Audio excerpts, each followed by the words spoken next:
बिस्मिल्लाहिर्रहमानिर्रहीम। Promotion news में आपको हो सिद्दीक अंजर हाजिर। एक पाकिस्तान में बड़ी हलचल मच गई है। जैसे कि कल हमने बताया था कि तहरीक इंसाफ ने दमादम मस्त कलंदर का कहा है कि पूरे पाकिस्तान में करेंगे, और आज पूरे पाकिस्तान में जबकि तहरीक इंसाफ सड़कों पर है।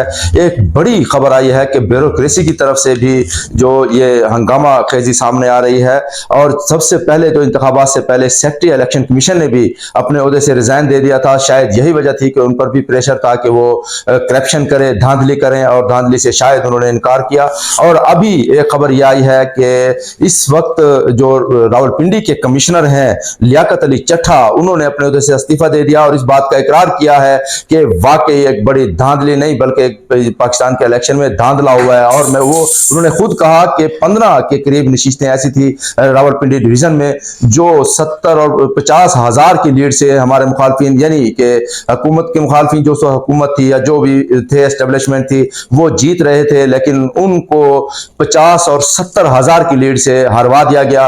और जो दूसरे लोग थे, जो उम्मीदवार थे जिनमें अक्सरियत मुस्लिम लीग नून की थी, उनको कामयाब कराया गया। उनका कहना यह था, ये एक प्रेस कॉन्फ्रेंस हो रही थी जहां जो क्रिकेट मैच होने थे रावलपिंडी में, तो उस हवाले से एक प्रेस कॉन्फ्रेंस थी, लेकिन उस प्रेस कॉन्फ्रेंस में ही जो लियाकत अली चट्ठा थे, जहां पर पुलिस की भी एक बड़ी तादाद मौजूद थी, उस मौजूदगी में, प्रेस की मौजूदगी में भरपूर प्रेस कॉन्फ्रेंस में उन्होंने इस बात का एतराफ किया कि उनके जमीर पर बोझ था, और इस बोझ को उतारने के लिए आज वो इस बात का इकरार कर रहे हैं कि वाकई ही उनसे गलती हुई। और इस गलती के लिए उनका कहना यह भी था कि उन्होंने आज ही सुबह खुदकुशी की कोशिश भी की, लेकिन वो खुदकुशी नहीं कर सके। आज वो खुद को पुलिस के हवाले कर रहे हैं, और 15 के करीब जो इलेक्शन पर डाका डाला गया, ये एक बहुत बड़ी खबर है। और हमारी इत्तलात के मुताबिक पाकिस्तान के दीगर अजला से भी बड़े इस्तीफे आ रहे हैं इस धांधली के खिलाफ जो इलेक्शन के पाकिस्तान में इलेक्शन हुए 2024 के।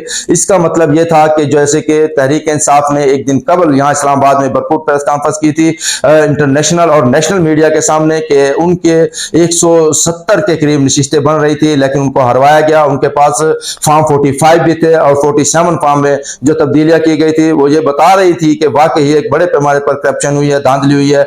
और यहां पर जो प्रेस, उसके बाद जो उन्होंने तहरीक इंसाफ की तरफ से जो मुल्क में कहा गया था कि वो एक बड़े पैमाने पर एहतजाज करेंगे, एहतजाज अपनी जगह, लेकिन जो एहतजाज ब्यूरोक्रेसी की तरफ से सामने आ रहा है, ये तो पूरे मुल्क में इस इंतखाबात को जो है वो बड़ा सवालिया निशान डाल दिया है। और उसके साथ साथ जो इलेक्शन से पहले सेक्रेटरी इलेक्शन कमीशन का इस्तीफा था, वो भी नजर यही आ रहा है कि वो भी इसी वजह से हो शायद कि करप्शन की और धांधली की, बल्कि धांधले की जो तैयारियां थी वो की जा रही थी। और इसके साथ साथ जो वजीर इत्तलात हैं आमिर मीर पंजाब के, उनका कहना यह है कि अब वो ये बात की तहकीकात कराएंगे कि क्या शायद जो लियाकत अली चट्ठा जो कमिश्नर हैं उनकी दिमागी हालत खराब ना हो गई हो, दिमागी तौर पर वो डिस्टर्ब हो या वो पागल हो गए हो, इसलिए सबसे पहले हम उनका मुआयना कराएंगे। मुआयना कराने के बाद इस चीज को देखेंगे कि वाकई ये करप्शन हुई है या नहीं हुई है, धांधली हुई है या नहीं हुई है। और उसके साथ साथ तहरीक इंसाफ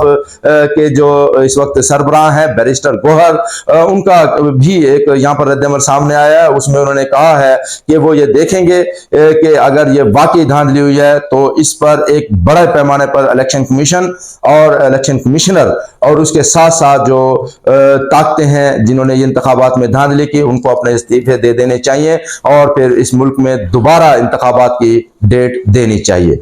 आपको सिद्दीक अंजर को इजाजत दीजिएगा। अल्लाह हाफिज।